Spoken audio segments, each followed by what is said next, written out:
ഇപ്പോൾ താങ്കളുടെ അനുഭവത്തിൽ 8-10 സ്പീക്കർമാരായിട്ട് വളരെ അടുത്ത് സെക്രട്ടറി ജനറൽ എന്നുള്ള നിലയിൽ തന്നെ പ്രവർത്തിച്ചിട്ടുണ്ട്.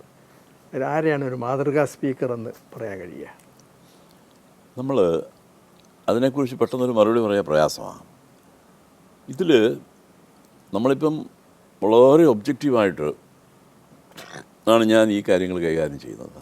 ഒരു സ്പീക്കറെ നമ്മൾ ആ രീതിയിലാണ്. എല്ലാ സ്പീക്കർമാർക്കും അവരുടേതായ ആംഗിൾസ് ഉണ്ട്. പൊളിറ്റിക്കൽ ആംഗിൾ, അവരുടേതായ പ്രശ്നങ്ങളുമുണ്ട്, അവരുടേതായ അപൂർണതകളുമുണ്ട്. ഇതൊക്കെയുള്ള ആളുകളാണ് അവരൊക്കെ. സോമനാഥ് ചാറ്റർജി എന്ന് പറയുന്ന സ്പീക്കർ, അദ്ദേഹം പാർലമെൻ്ററി സിസ്റ്റത്തിനെ കുറിച്ചൊക്കെ എന്ന് പറഞ്ഞു കഴിഞ്ഞാൽ വളരെയധികം അറിയാവുന്ന ഒരാൾ. ഒരു സ്പീക്കറുടെ ചുമതല എന്തായിരിക്കണം എന്നൊക്കെ അദ്ദേഹത്തിന് നന്നായിട്ട് അറിയാവുന്ന ആളാണ്. പക്ഷേ അദ്ദേഹത്തിന് ഈ പ്രതിപക്ഷം എന്ന് പറയുന്നത്, അവിടെ ഏറ്റവും വലിയ പ്രതിപക്ഷം എന്ന് പറഞ്ഞാൽ BJP ആയിരുന്നു. അപ്പോൾ അദ്ദേഹത്തിനൊരു എന്തോ ഒരു പ്രശ്നമുണ്ടായിരുന്നു അവരുമായിട്ട്. അപ്പോൾ അദ്ദേഹം അവർക്ക് അരോചകമായ രീതിയിൽ എന്തെങ്കിലുമൊക്കെ കമൻറ്റുകളൊക്കെ പാസ്സാക്കുമായിരുന്നു സ്പീക്കർ. അത് അവർക്ക് വലിയ പ്രശ്നമുണ്ടായി. അപ്പം സഭ അലങ്കോലപ്പെടും.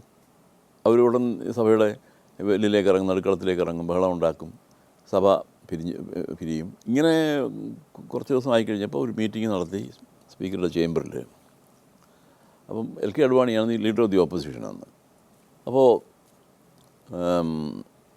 സ്പീക്കർ ചോദിച്ചു, വാട്ട് ക്യാൻ ബി ഡൺ? അഡ്വാണി പറഞ്ഞത്, mister speaker, if you speak less there will be less trouble in the house. അങ്ങ് കുറച്ച് മാത്രം സംസാരിക്കാമെങ്കിൽ ഈ പ്രശ്നങ്ങളെല്ലാം പരിഹരിക്കപ്പെടുമെന്ന് പറഞ്ഞു. The problem is that you are speaking more than the members.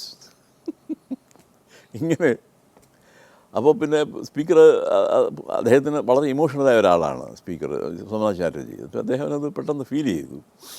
അപ്പോൾ പറഞ്ഞു, okay, I will keep quiet, what else എന്ന് പറഞ്ഞ് പിന്നെ അങ്ങനെ അത് ആ മീറ്റിംഗ് അവസാനിച്ചു. അപ്പോൾ അദ്ദേഹത്തിന് ആ ഒരു ഇമോഷണൽ അപ്രോച്ച് ഉണ്ടായിരുന്നു ഈ കാര്യത്തിൽ. അപ്പോൾ ഒരു സ്പീക്കർ ആയിട്ട് നമ്മൾ ഈ പറഞ്ഞ ഈ ഇംപാർഷ്യാലിറ്റി, ഒബ്ജക്റ്റിവിറ്റി, ഇങ്ങനെ പ്രവർത്തിക്കണമെങ്കിൽ ആ ഒരു ഇമോഷണൽ കണ്ടൻറ്റ് ഒന്ന് മാറ്റി വയ്ക്കണം. അത് പാടില്ല. ഞാൻ പറഞ്ഞു കേട്ടിട്ടുള്ളതാണ്. നമ്മുടെ കേരളത്തിൽ നിന്നുള്ളൊരു MP, ആ MP യോട് സ്പീക്കർ സോമനാഥ് ചാറ്റർജി എന്തോ മോശമായിട്ട് പെരുമാറി കാരണം പിന്നെ അദ്ദേഹം പിന്നെ ഈ ചാറ്റർജി സ്പീക്കറായിരിക്കുന്ന കാലത്തോളം പിന്നെ ക്വസ്റ്റ്യൻ ചോദിക്കുകയോ അങ്ങനെ ഒരു സംഭവം ഞാൻ പറഞ്ഞു. അതെ, അത് പേര് ഞാൻ പറയുന്നില്ല. അങ്ങനെ ഒക്കെയുള്ള ഒരു അപ്രോച്ച് അദ്ദേഹത്തിനുണ്ടായിരുന്നു. അതേസമയത്ത് ഓരോ സ്പീക്കർക്കും അവരുടേതായ അപൂർണതകളുണ്ടായിരുന്നു. അതാണ്. അപ്പോൾ അവർ റൂളിംഗ് പാർട്ടിയുടെ ഒരാളാണ്. റൂളിംഗ് പാർട്ടിയെ സഹായിക്കണം, അത് ചിലപ്പോൾ വഴിവിട്ട് സഹായിച്ചു കളയും. അങ്ങനെയൊക്കെയുള്ള പ്രശ്നങ്ങളൊക്കെ ഉണ്ട്. നമ്മുടെ ഈ രാജ്യത്ത് ഇവോൾവ് ചെയ്ത, നമ്മൾ ഇങ്ങനെ പരീക്ഷിച്ച് കൊണ്ടുവന്ന ഈ സിസ്റ്റത്തിൻ്റെ ഒരു അപൂർണതയാണത്. സ്പീക്കറെ ആ രീതിയിൽ നമുക്ക് വാർത്തെടുക്കാൻ കഴിഞ്ഞില്ല എന്നുള്ളത്. അത് ഭാവിയിൽ എന്തെങ്ങനെയായി തീരുമെന്നുള്ളത് നമുക്ക് പറയാൻ പറ്റില്ല. ഞാൻ ആദ്യം പറഞ്ഞതുപോലെ നല്ല കീഴ്വഴക്കങ്ങൾ സൃഷ്ടിക്കണം. കാരണം ഈ സമന്വയിപ്പിക്കുക എന്ന് പറഞ്ഞ ഒരു പ്രോസസ്സാണത്. രണ്ട് കൂട്ടരുടെയും താല്പര്യങ്ങളെ സമന്വയിപ്പിച്ച് പോവുക എന്നുള്ളത്, അവിടെയാണ് സ്പീക്കറുടെ സ്കില്ലെന്ന് പറയുന്നത്. സ്പീക്കർ ഗവൺമെൻറ്റിനെ തള്ളിപ്പറഞ്ഞ് അല്ലെങ്കിൽ ഗവൺമെൻറ് ഡിസോൺ ചെയ്യേണ്ട കാര്യമൊന്നും അങ്ങനെ ചെയ്യാൻ പറ്റത്തില്ല. ഗവൺമെൻറ് ബിസിനസ് നടത്താൻ സ്പീക്കർ ബാധ്യസ്ഥനാണ്, അത് ഫെസിലിറ്റേറ്റ് ചെയ്യണം. പക്ഷേ at the same time he should take care of the interest of the other side. അവർക്ക് തോന്നരുത് സ്പീക്കർ നമുക്കെതിരാണ് അല്ലെങ്കിൽ സ്പീക്കർ നമ്മളെ അനുവദിക്കുന്നില്ല എന്നുള്ളത്. അത് തോന്നിക്കഴിഞ്ഞാൽ തീർന്നു. പിന്നെ ആ സഭയെന്ന് പറഞ്ഞാൽ എനിക്ക് തോന്നിയിട്ടുള്ളൊരു കാര്യം, ഒരു സ്പീക്കർക്ക് നമ്മളൊരു സ്പീക്കർ പ്രതീക്ഷിക്കുന്ന രീതിയിലുള്ള പ്രവർത്തനം കാഴ്ചവെക്കാൻ സാധിക്കാത്തതിൻ്റെ ഒരു കാരണം, സ്പീക്കറായി വരുന്നവർ പലപ്പോഴും അവരുടെ പാർട്ടിക്കുള്ളിൽ തന്നെ ഒരു ലൈറ്റ് വെയിറ്റ് ആയിരിക്കും. അപ്പോൾ അവർക്ക് ആ അധികാരം വിനിയോഗിക്കാനും അസർട്ട് ചെയ്യാനും ഒക്കെ ബുദ്ധിമുട്ട് വരും.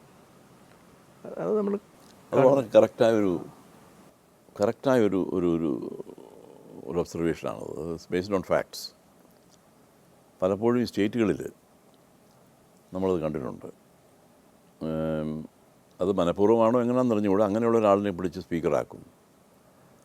അദ്ദേഹത്തിന് ഇഫക്റ്റീവായിട്ടൊന്നും ചെയ്യാൻ വയ്യാത്തൊരവസ്ഥ വരും.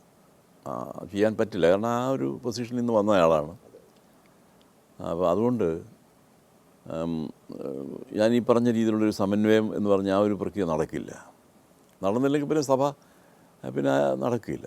അതാണ് പ്രതിപക്ഷത്തിൻ്റെയും കോൺഫിഡൻസും ബഹുമാനവും ഒക്കെ ആർജിക്കാനും പ്രയാസം വരും. പ്രയാസം വരും. ആ ക്രെഡിബിലിറ്റി പോകും. ക്രെഡിബിലിറ്റി പോയി കഴിഞ്ഞാൽ പിന്നെ തീർന്നു.